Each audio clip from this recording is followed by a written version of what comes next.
Today is the day. Reach VR by End Dreams Elevation is out. I had previously made a video on this talking about, just from the trailer alone, my concerns about the mechanics inside of this game. And right out the gate, I'm happy to say that it did not come to fruition. There is no thing where you have to move your arms to run. Your arms do come into play at some point. It is relevant to how this game operates, but it's welcome. And honestly, this game is groundbreaking in a number of ways.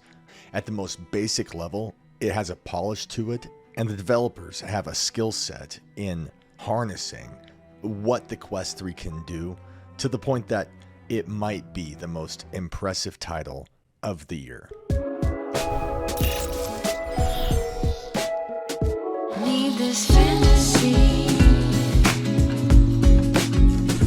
Now, it's not without its issues. I have things to say. And the first introductory thing, mind you, there are spoilers here. I'm sorry. If you don't want those spoilers, then skip past this part the next 2 minutes maybe, but it shouldn't prevent you from wanting to try the game. Anyway, so you're in this and you're just kicking butt. You're fighting guys. There is no precedent for what's going on. And as things go increasingly haywire, there are explosions and get this guy, get that guy, through this door, jump off this building. And it's just a fast-paced thing as everything is falling apart around you. And it's cool and it's fun. But while all this was happening, I really was initially thinking, how is this much different from like Action Hero? Because it does share some of the same aesthetics, especially when during this action scene, it comes to an end. You've done what you need to do. You're sliding down this rubble. It's pretty intense. And then the director yells, "Cut." And there's a green screen, and it turns out that you're an actor. This whole thing was a set piece, which is very reminiscent of something like Action Hero. But Action Hero was more die, try again, repeat, with a little bit of Super Hot mixed in, I think. But that's the introduction to the game. And from that moment, it's very clear what this is, even if the scope of the game and the plot are well beyond your understanding at this point. It's all about parkour. It's all about climbing, leaping as far as you can, always on the move, and just getting it down to the point that you're moving as quickly as you can, always with the intention of not getting crushed by something that's falling around you. And it's especially cool that, as you're jumping, leaping from one rooftop to the next, they do this thing where when you're meant to jump really far, you want to put your arms out like this. And that kind of increases the bound that you have to where you can cover greater distances. And at first you might think that doesn't make a lot of sense and, oh my gosh, why are they doing this? But as you get into the game, it becomes second nature and it's pretty rewarding. It feels pretty good. But after this reveal that you're on a movie set, you find yourself in the underground of this city. And that's when things open up. You're introduced to a whole nother world, something that really, in terms of the awe and just how well executed it is, reminded me right off the bat of Vertigo 2. There's a moment in that game, there's tons of moments in that game, but one specifically where you're in the underground and you're going through a cave system, I think on a raft or something, and the river opens up and it's enormous, it's huge, it's so big. If I can find it, I'll put the footage right here. And it's so impressive, and the scope is so enormous, and I got that with this, which is shocking. You get some of that with something like Into Black, to where they had the polish, they had the scope of these caverns, and how neat was it really battling these alien enemies, and how awesome was the pickaxe that you throw and it kind of whips back to you.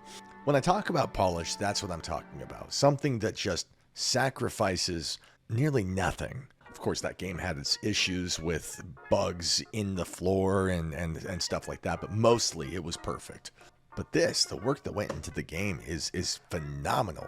Everything from the parkour mechanics to the world building to the casual puzzles that you interact with, and then the enemies and how they kind of vanish after they're defeated. It's got these particle effects that are very well implemented. And it's just pretty to look at. But for all the particle effects and the scope of this underground world, and even the textures and the lighting, and as you're outside around here looking at the buildings and the mountains around you, it all looks pretty good. Better than what you'd expect from the standalone MetaQuest game. And again, looking at this puddle here, in all these cases, it's not reflecting real time. It's not ray tracing the world around you in the water here, but it's deceptively very cool. It adds a dimension to the world that really takes what the Quest 3 is capable of and mimics PC VR. But for all that, that's not it. That's not the game. That's just like the afterbirth.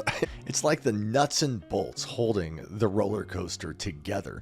What this game really is, and I've mentioned parkour a couple times now, it's about escape.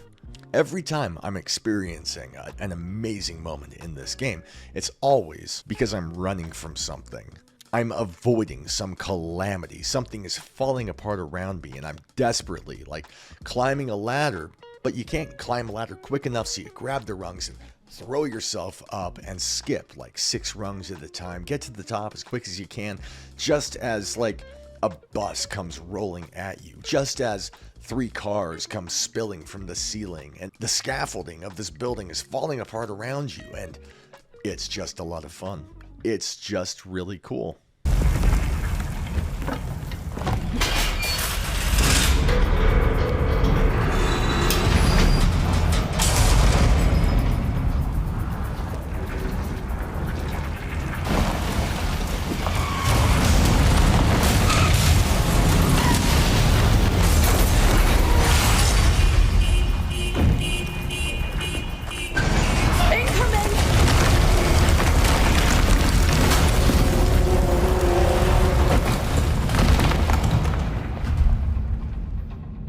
Now, I haven't beat this game. I'm under a time constraint here. I want to get this video out, but these are my first thoughts. And it's cheap to compare this to other titles, you know? It's even cheaper to say that it's like Half-Life Alyx. If you've beaten Half-Life Alyx, you know what the end of that game is like, with the kind of upside-down, anti-gravity experience that you're kind of floating through there, and they really replicate it well in this, at this moment at least, and I'm sure there's more to come.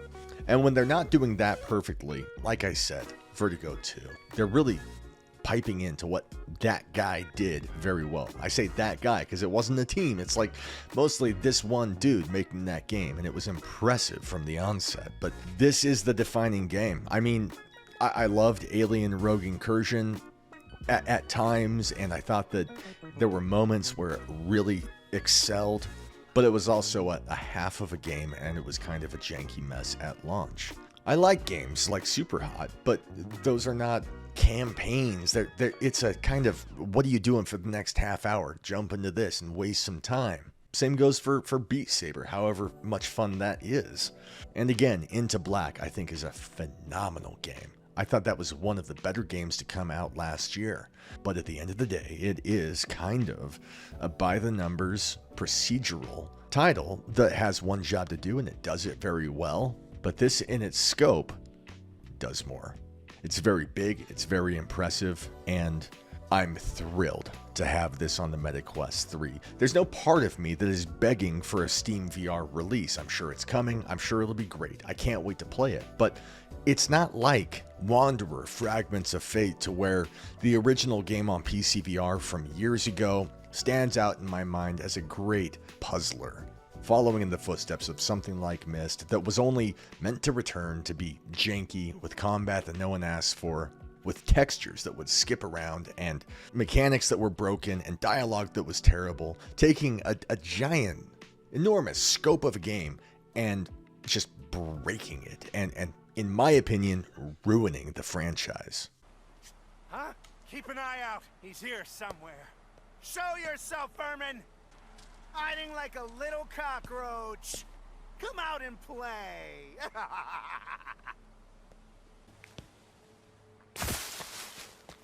There he is! Ah! Oh.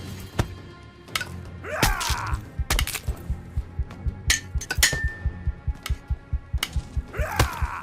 I'm on months later, they still haven't released the PC VR update to this, and I have no idea if this is going to be resolved by the time that comes out. But my point is that this already feels like it's doing what Wanderer should have done in the first place. This feels like it's a solid, wholly put together experience that is lacking in nearly nothing, and it's impressive.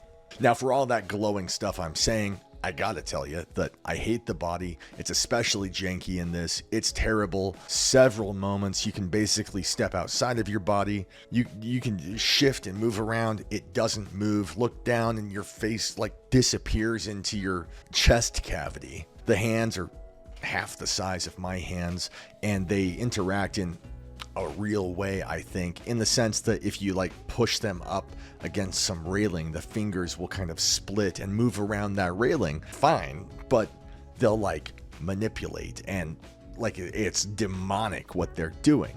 It's weird. And the game crashed a couple times while I was playing. It just out of nowhere, it just shut down and restarted.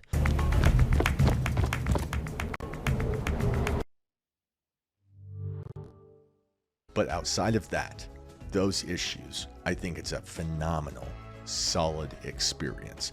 And they don't hold your hand with it either. You know, there were plenty of times where I spent 20 minutes just wandering around like, what the hell am I supposed to do? Looking, and like I'm scratching my head. I'm getting a little bit frustrated. And then I realized that, oh, I could just climb this thing right here. And I feel stupid for not having found it sooner. And I'm grateful for them for not just giving me a hint and pointing it out, because by doing that, it teaches me how the game expects to be played and what I should be looking out for, and it makes for a more rewarding experience. So I dig it. I like this game, and if you want it, you'll find it down below, 10% off using my link. Thank you very much to Meta for supplying that, and thank you to my members, who I deeply appreciate. We're growing all the time. Look at this. And you can join members too by clicking this link. You guys get early access to all my content, and on occasion we do marble runs as a way of saying thank you and giving back. Please subscribe, like this video, hit that notification bell. It does my channel a world of good. That way you always know when I'm uploading, and it helps me out. And I hope you guys check it out. Godspeed.